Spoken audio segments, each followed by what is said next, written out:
This vehicle is leaving the station. Please hold on. Please move to the center of the vehicle and away from the doors. From the great American Southeast, welcome back to the No Wheat Geek. Today I wanted to do something a little bit different. So Wonder Woman 1984 has been getting some pre-reviews by press and the like, and they're offering up their first impression opinions of the film. Now, at face value, if I take this for what I read, then we are in for an amazing treat of at-home cinema. I guess you could go to the theaters as well, but you know, with Warner's new deal to put all of their movies, every single one will be released both in theater and at home on HBO Max. The reviews are coming in on Twitter, of course, and it's the greatest film ever made, I think. Now, I say at face value because I absolutely remember what happened when The Last Jedi was pre-screened. Reading the Twitter response to The Last Jedi, I could not have been more excited for a film, only to find out that it may have been the absolute worst Star Wars film. No, may have been. It was the worst Star Wars film of all time. It completely ruined the franchise and ruined every single one of the legacy characters. So Wonder Woman may be a great film, but what I want to do is go through some of these tweets, and just for prosperity's sake, we'll go back and, I'm going to watch the movie, all right? I'm going to go and see the movie and give it a fair review. Now, if it's a true entertaining superhero film starring Gal Gadot's version of Wonder Woman, I'm all in. She's great.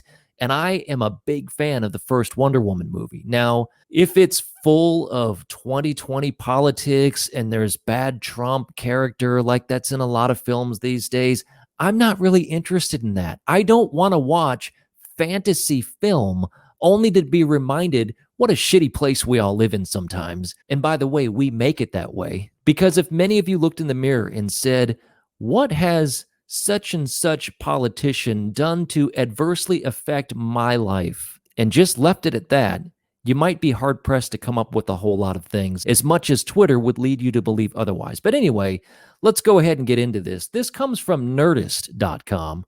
Wonder Woman's 1984 first reactions say it's worth the wait. The article says it didn't seem likely for most of 2020, but audiences will get to see Wonder Woman 1984 this year, just not the way any of us expected. Originally set to be one of the summer's biggest blockbusters, COVID has delayed its premiere repeatedly. Now, director Patty Jenkins' follow-up to her 2017 hit will be coming to HBO Max on Christmas Day. It's a Christmas Day miracle. Can it live up to the extended hype and anticipation? And will the move from the big screen to our television sets hurt the experience? ?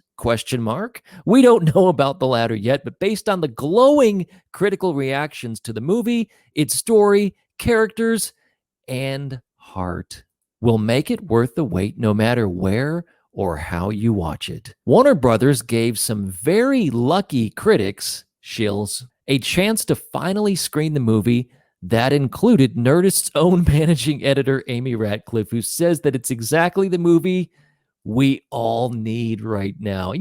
I find it funny when people say, oh, this is what we need. This is the entertainment we need and we deserve because 2020 was such a shit year. Listen, many years are bad for many different people. We don't need anything. What we need is for entertainment and politics to completely separate, but that's not going to happen.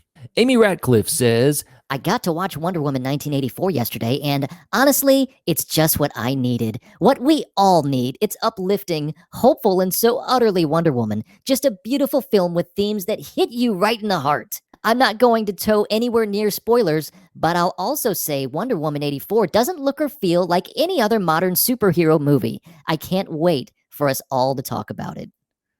Listen, she may be right, but unlike any superhero movie we've ever seen, Mike Rougeau at Rogue Cheddar says, I have seen Wonder Woman film and can now share some thoughts. It's absolutely delightful and a wonderful movie for this moment in time. It made me feel things, a rare feat these days. Chris Pine's return is done well and makes sense. Gal is, of course, a goddess. Once again, they reference this moment in time. We need this film. Sounds like a big old marketing ploy. At HTranby, Wonder Woman 84 is, forgive the term, wonderful. It doubles down on the compassion and cheese that made the first so great, as well as its tenacious belief in the best of humanity. A magical, sorely needed beacon of hope this year. once again, it's the need theme for 2020. We need this. Terry Schwartz says, I was lucky enough to be the first to finally get to screen Wonder Woman 84. I adored it. The first Wonder Woman is my favorite of the modern DC films, and WW84 makes all the smart next steps, telling a very human and very beautiful story for Diana Prince. I think what surprised me most was the message WW84 leaves you with feels even more important to hear at the end of this year in a way Patty Jenkins couldn't have predicted when she made it. Also, it's just so exciting to have big, joyful blockbuster movies coming out again. it's not, though. I mean, it is sort of in theaters, but it's not the big blockbuster. Listen, the age of the blockbuster is truly dying with this business deal, unless the government bails out theaters, which is a possibility. If not, movies are going to look a lot different. Courtney Howard says, Wonder Woman 84 is spectacularly fun, a blockbuster with lots of value, totally reminiscent of the Superman movies in the best spots, delivers a different kind of empowering kick than the original. Sentiments and themes are thoroughly enriching, action sequences sublime. Josh Horowitz says, The highest compliment I can pay WW84 is that it at times felt like a lost film from the Richard Donner era of superhero films. Plenty to love in this one. I have some exciting stuff cooking with the cast and Patty Jenkins. Stay tuned. oh, Josh, listen, you got your exclusives, all right? So you don't have to continue fluffing up the film. You might have liked it a lot, but to compare it to, I guess you're comparing it to Donner's Superman film, which was what I just read in the previous tweet. Have you noticed that there are patterns with these? It's the film we need, which is on almost all of these, and now they're comparing it to the 1970s Superman. At Brandon Davis BD says, I've seen Wonder Woman 1984. Patty Jenkins literally made an 80s movie in every way. You don't know what the word literally means. Making it so unique for today. It feels both bigger than the first WW, while simultaneously more contained. Lots of Diana Prince and some epic Wonder Woman moments as Gal Gadot literally soars. She doesn't literally soar. Oh, just poking fun at you, Brandon BD. At Eric Davis, whose Twitter handle is at Eric Davis, says, I'm so happy to report that Wonder Woman 84 is an absolute blast from start to finish. An exceptional compliment to the first film. It's stuffed with heart, hope, love, action, romance, humor. Patty Jenkins, Gal Gadot, and team delivered one of DC's best sequels. I was in tears when it ended. hey, true story. I had not pre-read that tweet at all. And when I started reading that in the kind of the cry voice, it's how I read that tweet. I think he's still literally crying. And yes, I use literally correctly. At Jermaine Lucier says, Yesterday I saw Wonder Woman 1984 at home, and it was everything I needed and more. once again, it's the need. Marketing. Need, marketing. The movie is hugely ambitious, incredibly exciting, and full of much-needed hope.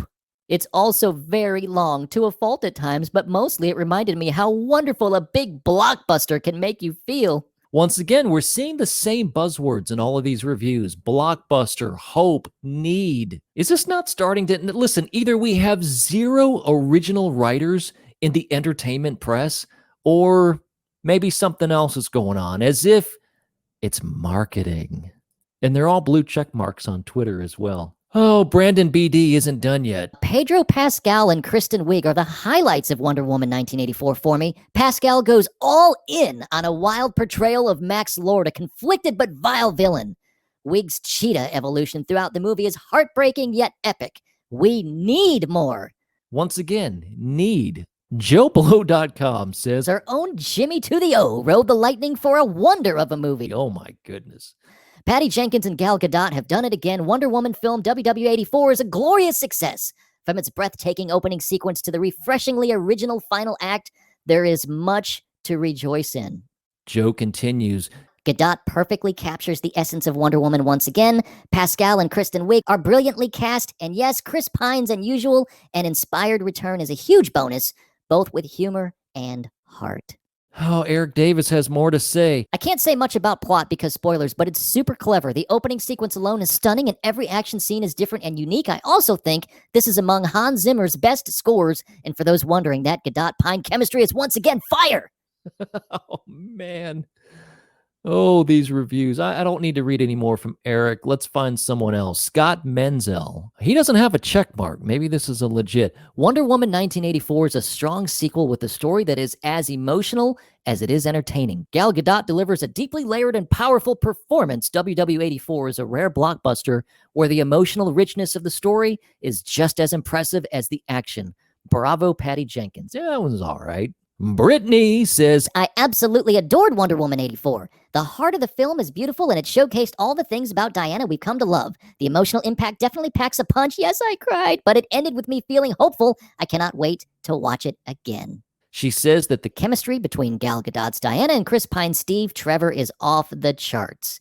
And perhaps the most sensible that I've read, Perry says, I prefer Wonder Woman to Wonder Woman 84, but I also much prefer seeing filmmakers take new big swings with sequels, and that's definitely what Patty Jenkins and company do here. Not everything adds up, but the value of selflessness, love, and compassion do shine through. Have you noticed that that's the only tweet that I read that had anything remotely critical to say? I know these aren't full-blown reviews, but it's as if this is going to be the greatest film of all time, the greatest superhero film of all time, Wonder Woman 84.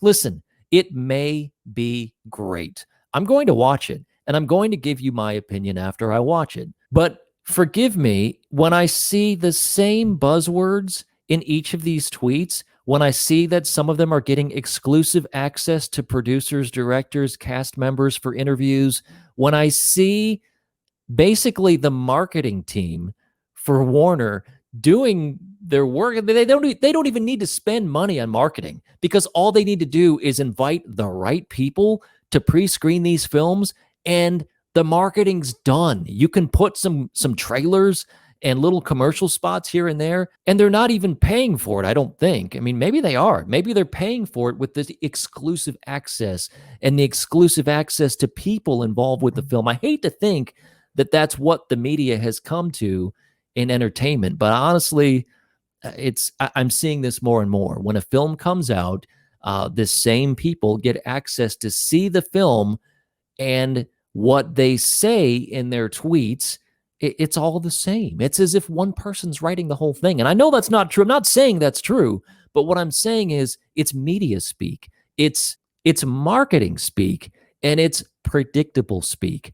I'd like to see Twitter, and I'd like to see these movies actually give real people access to see these films and review them, because the people that are writing these things, they're parroting each other. It's a hive mind mentality, which is pretty typical with what we have in just general media all over the place. Anyway, enough of my rants. Again, hopefully this film ends up being great. We'll see. I will review it fairly.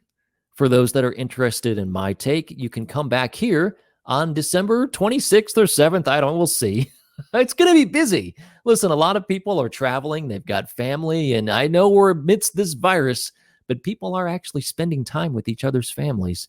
And so I'll watch it as soon as I can, give you my review back here.